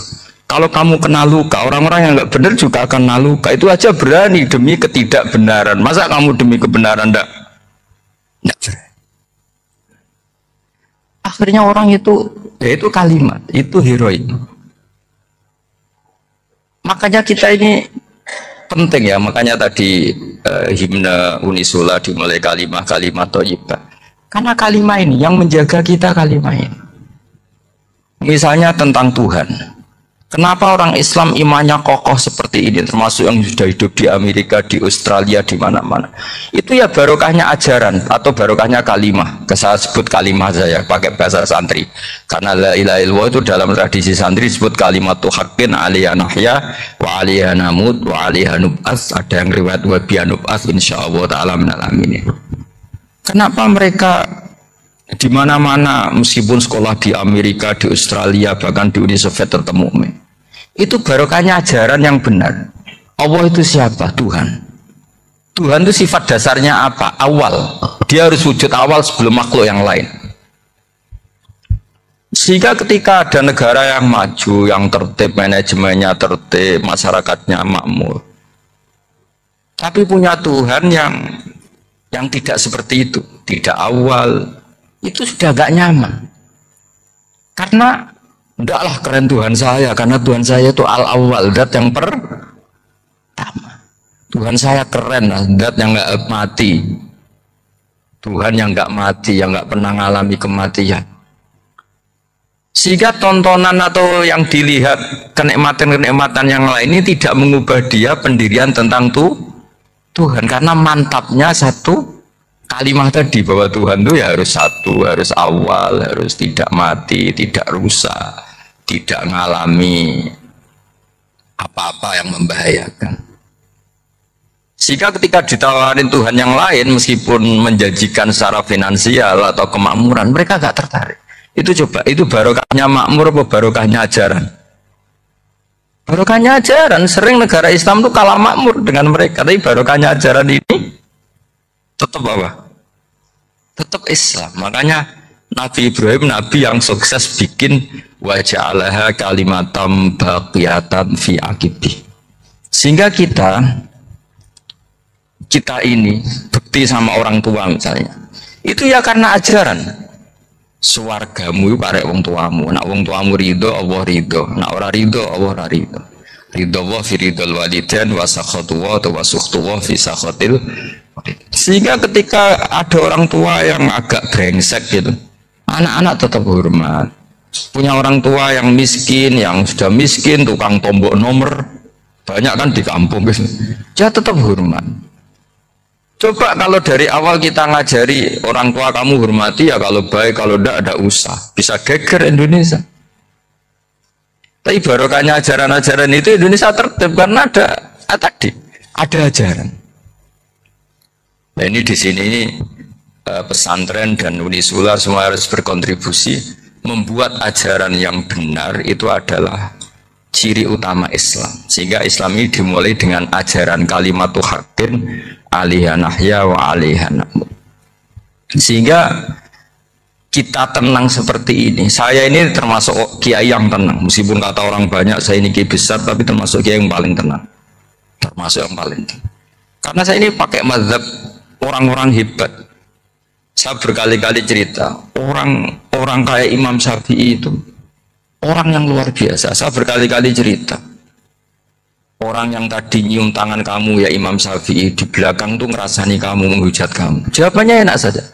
Berarti saya alhamdulillah orang yang wibawa. Buktinya di depan saya nggak berani. Jadi enteng saja. Diceritain sebagian kampung, sebagian separuh dari warga kamu itu nggak suka kamu. Ya bagus lah nggak suka saya, nggak akan utang duit saya. Di mana-mana orang utang tuh karena teman dekat. Kalau nggak seneng pasti minimal nggak utang, nggak pinjam mobil, nggak pinjam apa. Berkah mana yang seneng sama yang gede? Jadi dianggap enteng saja. Semua yang dialamin dianggap enteng saja. Misalnya punya istri pemarah, ya baguslah marahin suami. Kalau marahin tonggo malah ribet. Jadi kamu harus terima kasih kalau dimarahin istri. Baguslah marahin saya mah, kalau marahin tonggo ribet. Jadi enteng saja. Tapi kita sekarang itu karena nafsu ya, sehingga menghadapi hidup ini ribet. Ulama dulu kalau mau mati itu senengnya bukan main. Sudah lama saya ini ingin nggak maksiat. Kayaknya nggak maksiat paling efektif itu mati. Ya tidak apa-apa Gusti, kalau sebaiknya mati ya mati aja. Enteng saja. Jadi melihat kematian itu akhir dari segala keburukan atau potensi keburukan. Apapun baik kita sekarang, suatu saat mungkin kita nggak baik. Yang bisa menghentikan ketidakbaikan atau potensi ketidakbaikan itu apa coba? Mati kan? Berarti mati itu mengerikan apa menyenangkan? Mesti kamu tidak berani menjawab. Meskipun secara ilmu kamu berani, tapi secara rasa agak berani kan? Saya ulang lagi ya, yang bisa menghentikan keburukan atau potensi keburukan itu apa coba? Apa?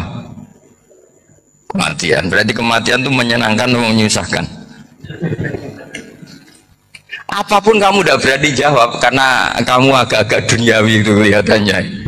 Tapi secara ilmu kamu tahu kan kalau mati itu tidak buruk-buruk banget. Karena apa? Itu akhir dari segala. Sehingga Nabi ngajarkan kalimat itu begitu luar biasa. Allahumma ahyini maka natil hayatu khairan li wa tawaffani maka natil wafatu khairan li. Nabi melihat dunia itu begitu indah.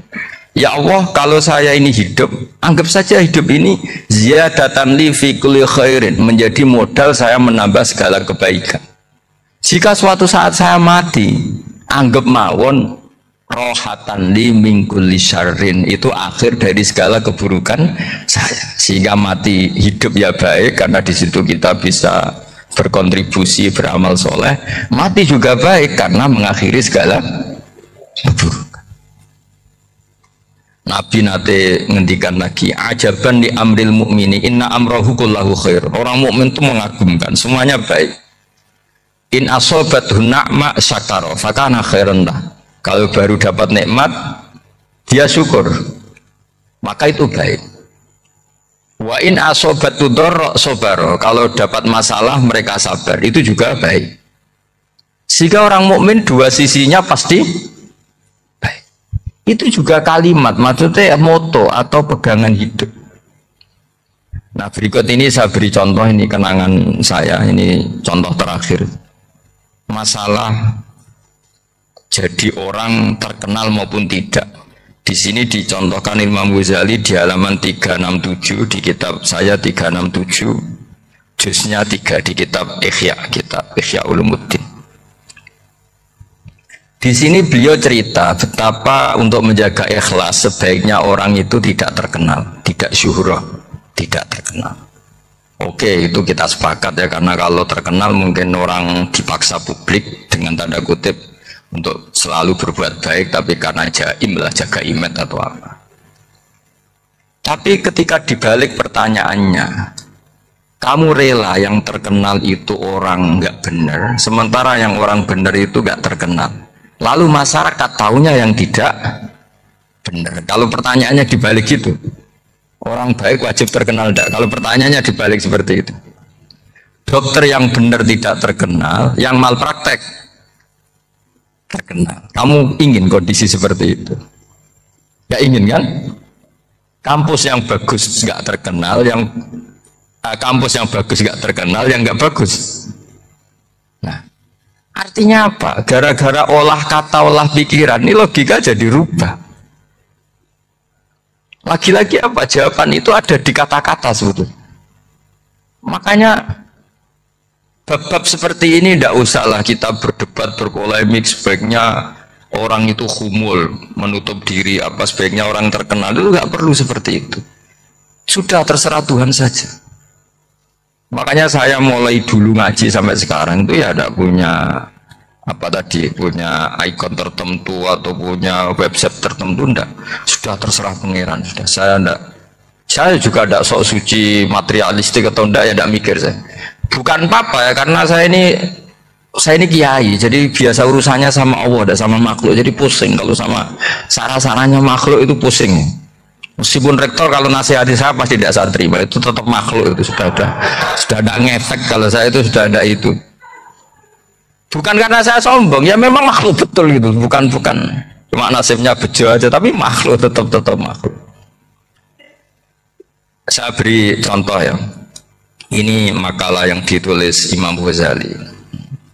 Ya, i'lam aslahakallah anna aslal jah wa intisarus sayyid atau sayyidi wal istihar bahwa mazmum itu. Balil mahmudu al-khumulu illa man saharahu wa ta'ala li nasri dini min ghairi takallufi talabi syuhrati minhu. Jadi kalau kamu ingin ibadah kamu selamat, ya kamu jangan terkenal. Tapi resikonya adalah kalau kebaikan itu tidak terkenal, maka agak dikenali. Kalau agak dikenali berarti masyarakat hanya punya percontohan yang tidak baik, karena yang baik tidak terkenal. Jadi itulah ulama-ulama dulu. Jadi apa-apa itu dibanding-bandingkan. Kemudian nanti kelihatan, jawabannya itu kelihatan. Jadi ulama dulu itu biasa ngarang misalnya afatun nikah, sisi negatifnya nikah, harus hormat istri, harus macam-macam, kalau terlantar itu ya dosa. Seperti tadi Pak Marsudi cerita, kalau orang ngapalkan Quran itu takut lupa, kalau lupa itu jadi dosa. Pertanyaannya, kalau semua orang takut lupa, takut dosa, semua orang nggak hafal Quran karena potongan-potongan lupa. Cara berpikir tidak seperti itu. Kalau berpikir ya namanya hafalan, ya inginnya hafal. hal, kan nggak ingin lupa. Nah nanti kalau takdirnya lupa karena hal-hal yang dimaklumi oleh syariat itu nggak yang termasuk dosa. Yang dosa itu lupa ta'wiri udhrin syar'iyyan, lupa yang tidak ada sebab yang apa? Syar'i. Tapi lupa bawaan EQ-nya tidak bagus, lupa bawaan sering dibentak. Oh itu nggak masalah karena bawaannya orang tertekan itu ya lupa. Coba kamu hafal Quran, terus punya kredit jatuh tempo, pas hari itu aku yakin nggak cerdas sudah. Itu bawaannya orang tertekan itu pasti lupa. Jadi ya saya teruskan ya. Jadi terus ada makalah yang sangat bagus sekali tentang itu. Saya baca ya. Wa yadullu ala dzalika anna Allah azza wa jalla amaral anbiya'a bi idharil amali lil iktida wa khassahum bi mansibin nubuwah. Wa la yajuzu ayyudhanna bihim annahum khurrimu afdhalal amalin. Jadi orang yang terlalu mendewa-dewakan khumul itu menutup diri. Oke itu baik karena dengan khumul, dengan menutup diri Anda tidak riya, Anda tidak pamer. Tapi kata Imam Ghazali, kamu juga harus ingat di antara syaratnya Nabi itu harus mengumumkan kalau beliau itu seorang Nabi, harus memaklumatkan kalau beliau seorang Nabi supaya bisa diikuti. Caranya sholat harus diumumkan sehingga Nabi itu mengatakan harus jamaah, karena dengan cara jamaah itu bisa shollu kama ra'aitumuni usolli. Coba kalau Nabi sholatnya nggak diperlihatkan, kamu harus sholat yang benar, caranya gimana ya Rasulullah, itu rahasia. Bingung nggak kira-kira? Bingung nggak? Ya misalnya amal rahasia selalu lebih baik. Terus ada pertanyaan, Nabi ngendikan kamu sholat yang benar, caranya gimana Nabi? Ya itu rahasia. Terus gimana coba? Tapi Nabi ngendikan apa? Shollu kama ra'aitumuni usolli. Ya sudah kamu sholat niru saya sholat. Berarti Nabi sholatnya diperlihatkan apa disembunyikan? Diperlihatkan. Jadi begitu juga saya berkali-kali bilang, orang tahu kalau itu bidan ya berdasar tulisan itu bidan, tahu kalau itu dokter gigi ya itu dokter gigi. Jangan sampai gara-gara tidak ada tulisan mau beli alat bangunan di dokter gigi, mau periksa gigi di toko bangunan, gara-gara apa? Nggak ada maklumat. Dari sini ulama-ulama selalu memaklumatkan dirinya. Termasuk Imam Ghazali ketika ngarang kitab dinamai Ihya Ulumuddin, bahwa kitab ini bisa menghidupkan ilmu-ilmu agama yang mulai hilang. Begitu seterusnya. Jadi ini ngaji ya, jadi orang itu harus ngerti ya, jadi jangan nuruti emosi sendiri atau logika sendiri bahwa saya suka humul, ya monggo, agama Islam menyediakan sarana itu. Uzlah itu ya punya sisi kebaikannya sendiri. Tapi syuhrah terkenal asal tidak nuruti nafsu juga punya sisi kebaikannya sendiri. Setidaknya umat ini punya satu master kebaikan yang mudah diakses. Tapi tadi saya ulang lagi, jangan karena hadun nafsi, jangan karena kepentingan pribadi. Makanya di sini disebutkan wa yadullu ala dzalika ay ala syuhrah annallaha ta'ala amaral anbiya bi dzaril amal lil iktida. Allah selalu memerintahkan para nabi kalau ngamal kebaikan ya harus dimunculkan supaya bisa ditiru. Yaitu tadi kita tidak bisa bayangkan kan kalau misalnya Nabi menyuruh kamu harus sholat yang benar, kemudian sholatnya Nabi sembunyi. Kalau ditanya Nabi saya niru siapa? Wah itu rahasia, kamu nggak boleh lihat sholat saya saat takut tidak ikhlas. Ribet kan? Sehingga jamaah itu statusnya tetap harus. Nah bedanya harus ini ulama berpendapat harus yang apa? Fardu kifayah. Tapi fardu itu maknanya harus. Tapi bukan berarti kalau nggak jamaah sholatnya nggak sah, enggak. Tapi statusnya jamaah tetap apa? Harus. Nah barokahnya harus ini orang yang baru sholatnya langsung benar karena ada yang diikutin. Coba kalau mantan dukun baru sholat terus sholat sendiri, itu mesti mirip mantra ya. Karena dia tidak ada master percontohannya. Tapi barokahnya ada master, orang paling bodoh pun kalau sholat ya benar, karena standar ada komandonya, ada imamnya. Sehingga Imam Ahmad malah berpikir keras, syarat sahnya sholat itu harus jamaah. Corok pikirannya Imam Ahmad keras sekali beliau. Jika kalau orang sholat sendiri kok ada orang lain yang maunya berjamaah harus bayar, orang itu harus bayar demi sahnya sholat. Itu madzhabnya Imam Ahmad.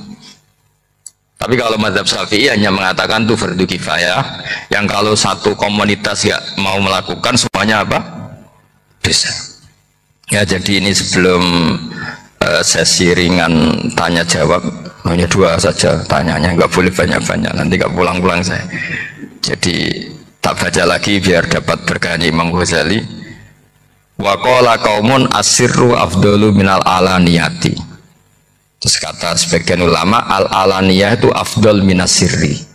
Terus diperbandingkan baik yang mana amal dipertontonkan sama ndak. Terus kata Imam Ghazali, kalau orang itu bisa jaga tidak riya, maka sebaiknya dipertontonkan karena kebaikan harus yang muncul, bukan yang tidak baik yang muncul. Makanya ketika memaklumatkan diri sebagai ingin jadi generasi khairah ummah, itu kalau diterjemah itu kan wow, khairah ummah, umat terbaik. Itu kan kayak agak angkuh. Tapi nggak apa-apa, itu nggak apa-apa. Masa kita kampanye siap degradasi moral kan ya lucu kan, masa jualan gitu kan ya lucu. Kita memang ingin mengkhidmati umat, berbakti dengan umat, membantu supaya jadi generasi khairan umat. Tidak apa-apa dimaklumatkan supaya dengan itu umat punya sarana. Oh kalau ingin jadi khairan umat kuliah di sini, jangan lalu enggak gitu. Ya sama kita dokter, maklumatkan saja dokter gigi, dokter kandungan, dokter bedah, sehingga orang kalau mau bedah ya jangan ke dokter kandungan. Jadi barokahnya maklumat ya. Jadi saya mohon sekali ini, saya sendiri sebetulnya orang yang nggak siap terkenal sebenarnya, tapi ya sudah terserah Allah saja. Kalau itu cara Allah menyebar kebaikan ya monggo, pokoknya kita tawakal saja sama Allah Subhanahu wa taala. Assalamualaikum warahmatullahi wabarakatuh.